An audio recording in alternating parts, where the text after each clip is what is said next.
Vilenico so odprli sinoči v kulturnem domu Srečka Kosovela v Sežani in se poklonili kraškemu poetu ob 110. obletnici njegovega rojstva.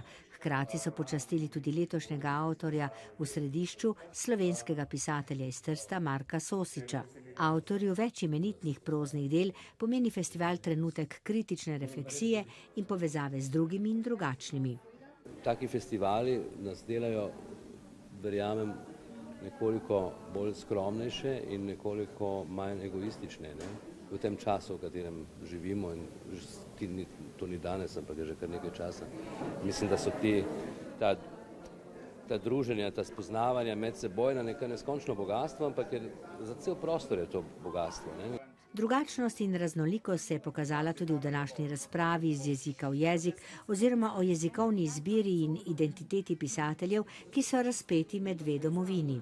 Zelo je odvisno, kako sami delajo recimo v jeziku. Saj tudi v svojem materinskem jeziku nismo vsi enako poglobljeni, ustvarjalni, iznajdljivi, duhoviti in tako naprej. Jezik nikdar ni ena sama čista substanca. Noben jezik to ni in v vsakem jeziku se zrcalijo zgodbe, skozi katere je šel v zgodovini.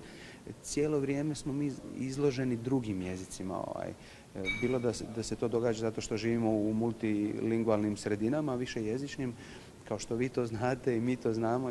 Do konca tedna se bodo avtorji oglašali v 20 jezikih, saj bo veliko bralnih srečanj.